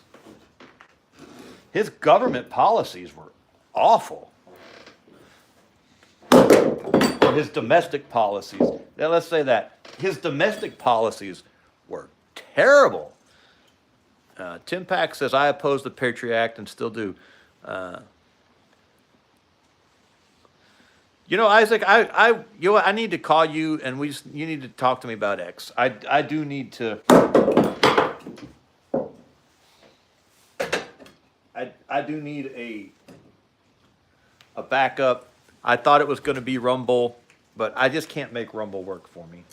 Or maybe I need to try harder. I don't know. I need easy. Complexity is my enemy. Lots of steps is my enemy. Details is my enemy. But it does seem like X is where the heat is right now. And I tell you how I view these channels, like mine and all these other ones you guys are talking about and doing. And I look at us as the... what were those committees of correspondence in the run-up to the Revolutionary War, where all the patriots were writing letters to each other and keeping everybody abreast of everything and sharing ideas? And I really feel like that these little YouTube channels and X accounts and all these small social media endeavors are a modern-day version of that. I can't remember what it was called. Maybe it was committees of correspondence. But all the I gotta get serious about that Rumble 10 Tigers. Thank you for following us on there. Anarchy Television is with us. Anarchy, if you post a link, Isaac or Palmetto will approve it. You've been with us for a long time. We don't have to vet you at all. And so just the more people we're able to reach, the more we get the message out.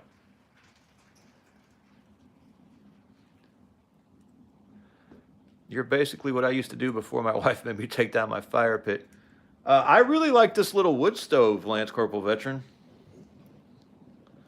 I don't know what you can see here. It doesn't. You can't tell much. But yeah, I've got a real chimney. I don't screw around with chimneys. So I've got a good chimney, and I've got a marble base underneath it, and I like it. Yeah, I haven't done anything on it in a long time, Isaac. I think I actually finally put a picture up recently.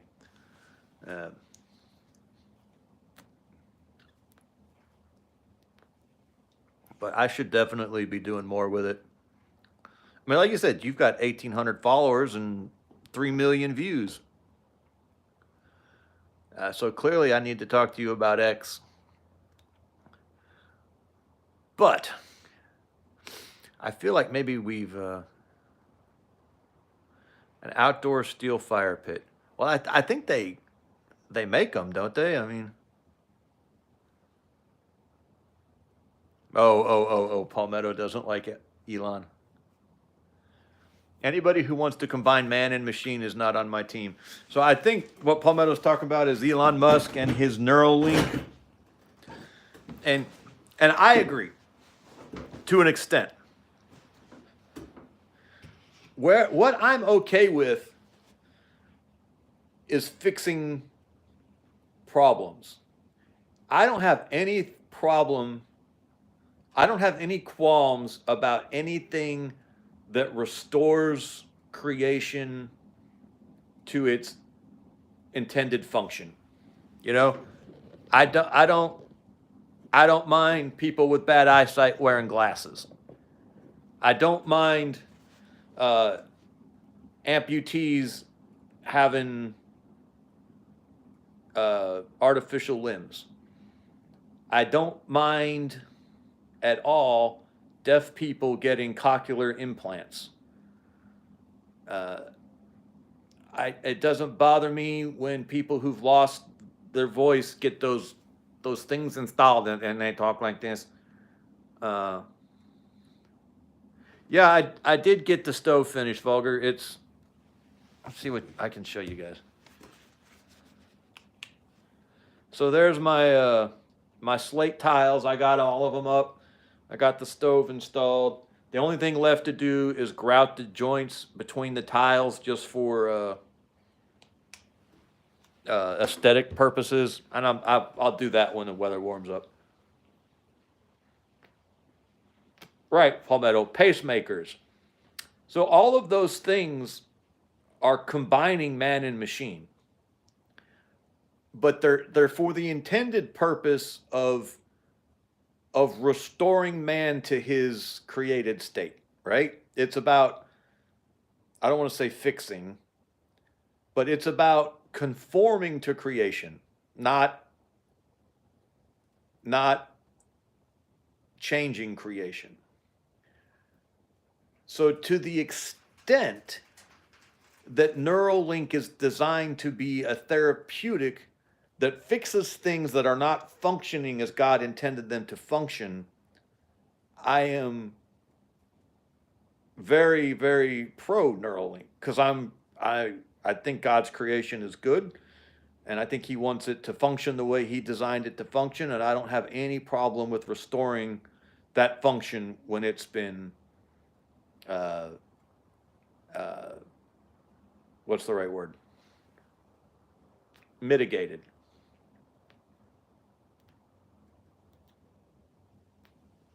The problem always comes in, it's like plastic surgery, right?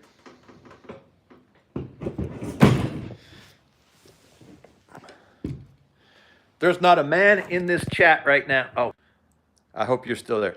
There's not a man in this chat right now that has a problem with a plastic surgeon repairing a hair-lip child, right? Not a one of you. Not a man in this chat would say that a child couldn't go to a plastic surgeon and have his hair lip replaced, or that anyone couldn't, anyone who'd suffered like a bad accident and had a disfiguring scar couldn't go to a plastic surgeon and have that scar, uh, you know, fixed, to the extent it can be fixed. We'd all be okay with that. But lip fillers and Botox and I have to admit I'm a little bit of a no, I'm kidding. Fake boobs, butt lifts, all this stuff. We all know that stuff's negative. Uh, right, Palmetto, exactly. Okay, so Palmetto says I would be tempted to slap a Neuralink into my son who is 7, autistic and doesn't speak. Exactly. See, I think that is good. I think God is great with that. The danger is always what comes next. You fix the hair lip. I think plastic surgery had its roots actually in helping wounded soldiers after World War One, and trying to restore them to. There was some just horrific injuries, obviously, that would come out of that, and they were trying to do things to help these soldiers sort of live normal lives. And then, of course, what happens next? Well, the Kardashians. Uh, yeah, so there's Sasquatch, right? As I do thank God for the prosthetics they implanted, returning my sight in both my arms. 100%. So the question always becomes, okay,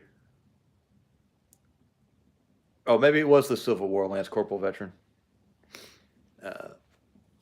What are the safeguards now that we don't start doing this transhumanism bullshit where we're like, we can rebuild it, we can transcend creation, we are the new gods. That's the Tower of Babel all over.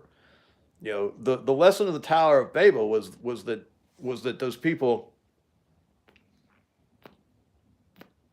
they tried to transcend the created order. They tried to use their technology and their economic might and their engineering prowess to transcend the natural world. RoboCop, yeah. And God said, "No, you're not going to transcend my created order. He is the creator, and creation will conform to His pattern." So, to the extent that technology conforms to the created order, the pattern of creation, I think it's a wonderful thing. And so far, Elon Musk is saying that that's what his Neuralink shit is for.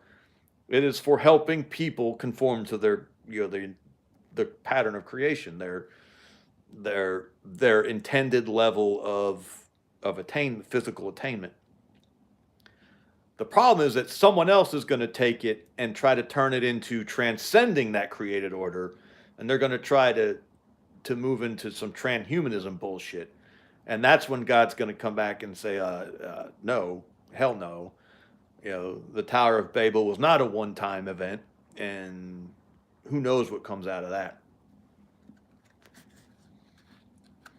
Hold on a second.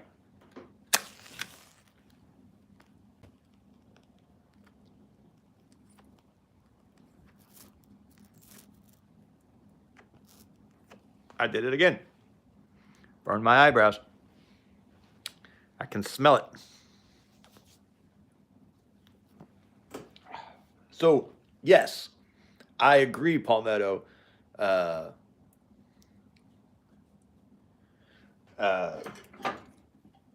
Elon Musk has a very high ceiling and he has a very low floor. He could either be a great, amazing man who changes the world for the better, and who we're talking about as like what Thomas Edison thought he was 100 years from now. Or he could be a Dr. Mengele. He could be a a psychotic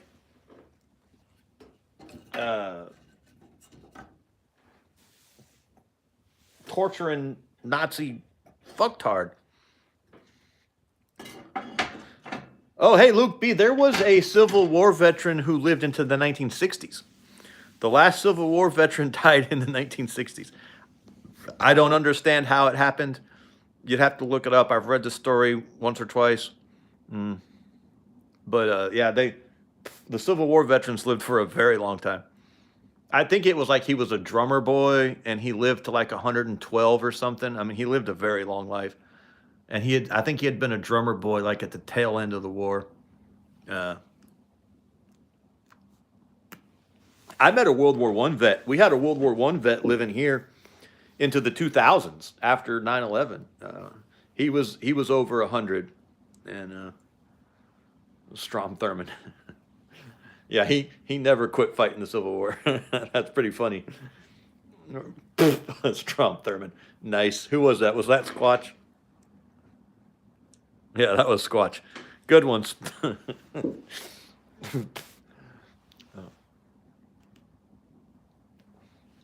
So, anywho. So, yeah, the jury's still out on Elon. He's either a benevolent genius or he's a murderous madman. And we probably won't know until after he's dead. Oh, okay. So what Luke is saying is that, yeah, there were still plenty of Civil War veterans alive in the 1910s who could have been experiencing plastic surgery. Gotcha. Yeah. I don't know if I like sweet tobaccos, Vulgar. That's a good question. I'm not familiar. I like second cigars. I buy the cheap blocks. They're 20 to a block. It's a $40 block of cigars. They're $2 a piece, and I enjoy the hell out of them. Yeah. And I especially like it when my sons-in-law come and sit on my porch and smoke them with me. So if you're still in the chat, sons-in-law, come smoke a cigar with me. I'm talking to you. And bring my daughter with you when you come. You don't have to, though. If it's just you, that's fine. We'll still smoke a cigar.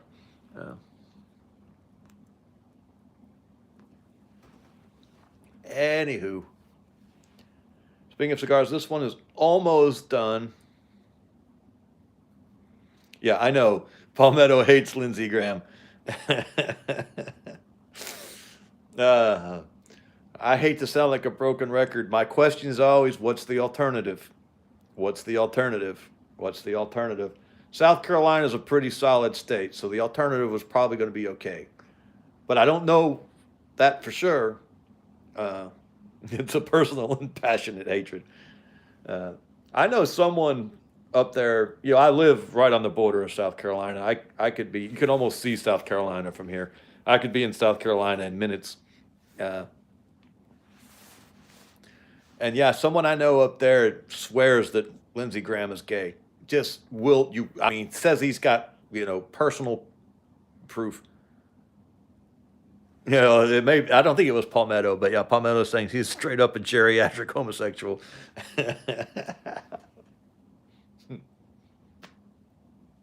I'm sorry. I think hatred of politicians is hysterical and healthy. My great-great-great-great-great-great-great-great-great-grandfather was a Civil War veteran. Oh, and so Palmetto thinks Strom Thurmond was a homosexual who groomed Lindsey Graham. Interesting take. I had not heard that Strom Thurmond was a homosexual. But I have heard from a number of different sources that Lindsey Graham is what we call a Peter Puffer. He was a little light in the loafers. His shoes did not wear out.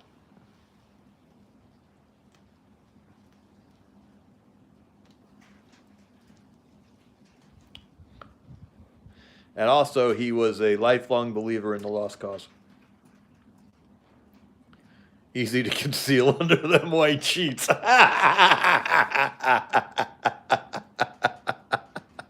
Nice.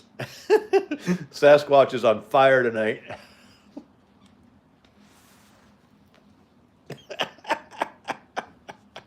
All right. So when this cigar's out, I'm probably going to end this thing. What do we want to what do we want to wrap up with, man? We were supposed to be talking about the difference between a subject and a citizen, but you all know what that is. You are all well informed uh, on the difference between subjects and citizens. What else do we want to wrap up with?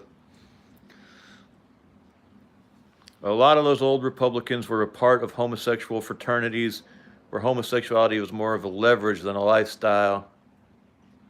Drones. We want to end with drones. 10 Tigers wants to talk about drones. Yeah, I don't know what to think about these drones. I don't believe it's a U.S. military operation because I believe our military would be better at hiding it. Remember, we kept the stealth fighter under wraps, which, good thing, because if we hadn't kept the stealth fighter under wraps, it would not have been very stealthy.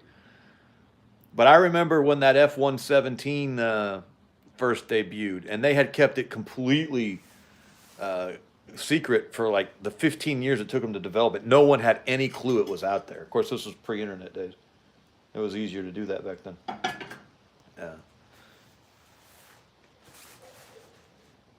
So I don't believe that it's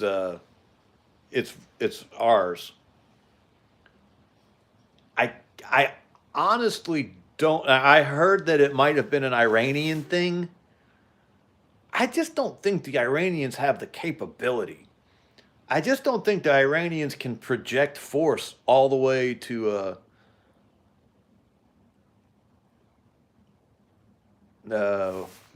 what's Squatch saying here?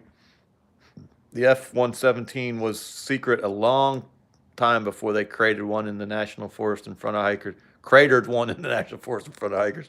Yeah. Yeah.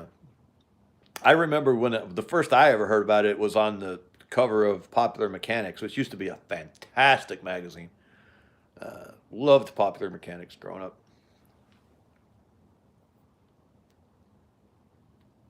So this drone thing, I just can't believe the Iranians are capable of it. Because, I mean, they really are barely Bronze Age primitives over there. Yeah, Soldier of Fortune was another great one, Palmetto. I don't know how bad your chat's lagging, Vulgar. So I just read you asking if your chat was lagging. So however long ago you sent that is the lag. The timestamp is 1:12:44, and I saw Vulgar ask if his chat was lagging. So when you see this, check the timestamp, and that will tell you what your chat lag is. Math. So what are our options? If it's not a military operation, and it's not the Iranians, Sasquatch is out. He's Betty Bye. We have taken Sasquatch to bedtime and bring in Young Bao. Shalom, Squatch. It's good to see you, brother. Oh, wow. Vulgar. If Vulgar is saying, he just said a prayer, and if that's a response to me saying, what do we want to wrap up with, then you've got a pretty significant chat lag there, Vulgar. Yeah, I just saw you say prayer at 1:13:40. So what are our options? The Russians? I just don't think the Russians have the bandwidth right now with everything they got going on in Ukraine and Syria. 10 Tiger says he bets it's some area of our government. This time they want them to be seen to raise money for a project. Oh, so that's the best explanation I've heard so far, 10 Tigers, that it actually is our government and they're trying to affect some kind of response. And that actually makes more sense than anything else I've seen so far. So there is China, Matt. I agree. China is, if it's not something domestic, then China is the most likely option. I think 10 Tigers may be the closest it may be the most reasonable option I've heard so far. Yeah, those drone light shows they do in China are spectacular, Palmetto. They're unbelievable. Y'all should, if y'all haven't seen those, look them up. Because yeah, problem, reaction, solution. Never let a good crisis go to waste. Anarchy. Those drone shows are absolutely spectacular. They can just do some amazing things. And you know, I grew up going to Stone Mountain to watch the laser show on the side of the mountain, and we used to think that was mind blowing, and it was pretty cool. I mean, it was really cool. Stone Mountain is just cool no matter what. If you're ever in Atlanta and you have the time to go to Stone Mountain, you should do it. Now they don't do the laser show anymore. I think they do a drone show now, but I don't think it's as good as the Chinese drone shows. But you used to go to Stone Mountain, and so if Lockheed, Skunkworks, CIA, NSA, FBI, NAMBLA, if you're ever in Atlanta, lock your doors and keep driving until you get to Buckhead. You know, Buckhead's not what it used to be. You know, I spend a lot of time in Atlanta now. Usually 4 days a week I'm in Atlanta. Here's the trick in Atlanta. Just don't be there after 9 o'clock. And Buckhead, you can go to Buckhead after 9 o'clock. But, you know, bad people, a 3-minute lag. Wow. Yeah, so I just saw your 3-minute lag comment right now, Vulgar. 1:16:30. You know, bad people, they sleep during the day. Oh, best friend, 25 years, lived in Atlanta until he shot himself last December. I remember you telling me about that at the time, or sometime around then. So if you just go to these places during the day, all the bad people are asleep.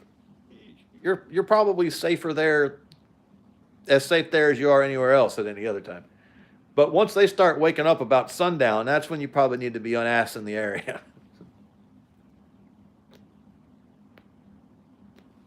But I'll be honest with you. I think you met him. He drove out when we had that car accident during. Oh yeah, I did meet him. Oh wow, I didn't realize that was him. I don't ever feel unsafe in Atlanta, and I'm in some of the, not the worst areas, but I'm in some of the more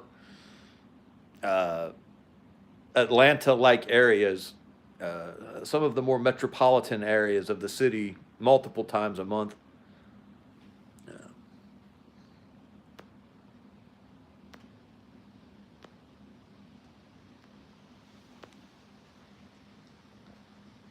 I used to work security in government housing.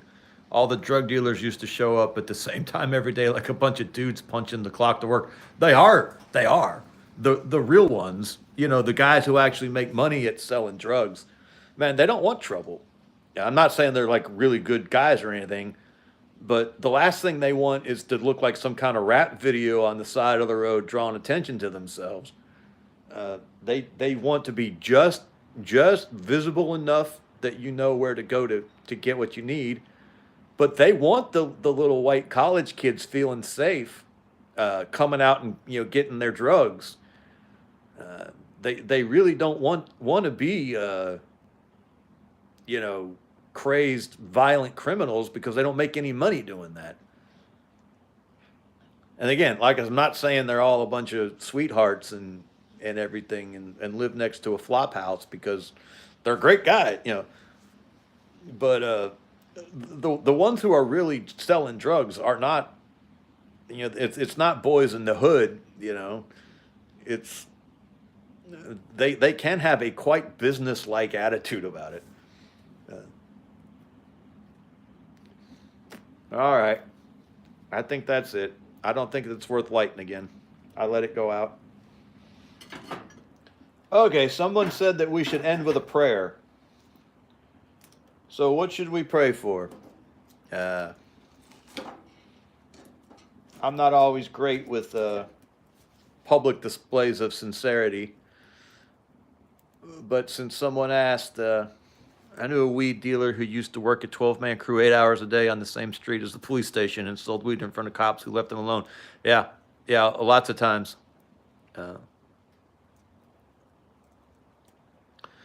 Jared is on the loose. Hello, Jared. You popped in on us just as we were wrapping up for the evening. I'm sorry. Pray for our country. Okay, we'll pray for our country. We'll pray for Sasquatch's medical issues. If anyone else has got any, we'll give it a minute or two and let someone else throw out any prayer requests they might have. So if you got any, throw them in there. We've never done this before, and I don't know when we'll do it again. So,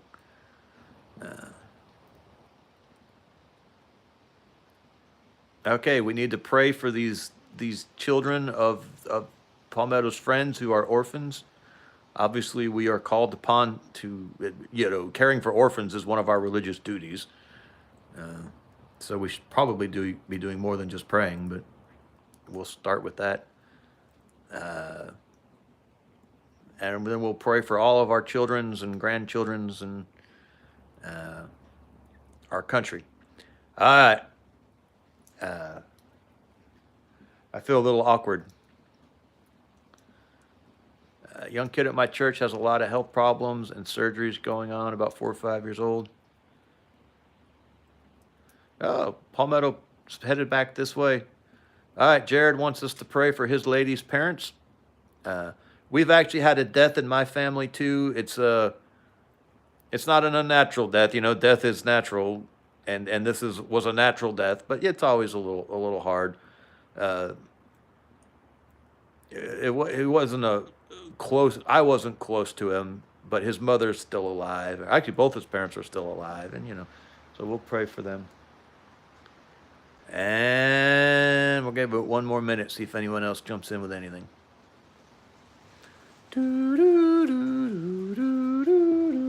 Since Vulgar's on such a chat lag, we should probably give it 3 minutes.